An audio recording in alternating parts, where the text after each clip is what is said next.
السلام علیکم ورحمۃ اللہ وبرکاتہ۔ میں ہوں مختار احمد نوری، آپ دیکھ رہے ہیں ہمارا یوٹیوب چینل۔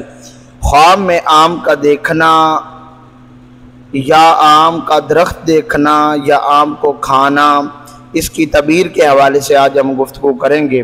اگر ابھی تک آپ نے ہمارے چینل کو سبسکرائب نہیں فرمایا تو ابھی فرما دیں تاکہ ہر آنے والی نیو ویڈیو آپ تک بر وقت پہنچتی رہے۔ اگر کوئی شخص خواب کے اندر آم کو دیکھتا ہے اور وہ شادی شدہ ہے تو اس کی تعبیر یہ ہے کہ رب العالمین اس کو بیٹے جیسی خوشی سے نوازے گا۔ اور اگر کوئی خواب کے اندر آم کا درخت دیکھے تو اس کی تعبیر یہ ہے کہ اس کا مال زیادہ ہوگا، اور یہ سفر پر جانے کی بھی تعبیر ہے۔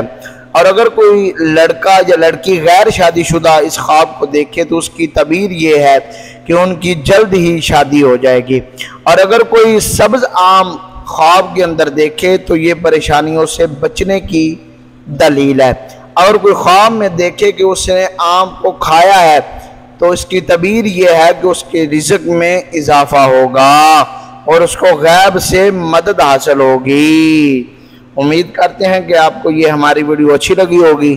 اپنے دوستوں کے ساتھ بھی شیئر کیجئے گا۔ والسلام۔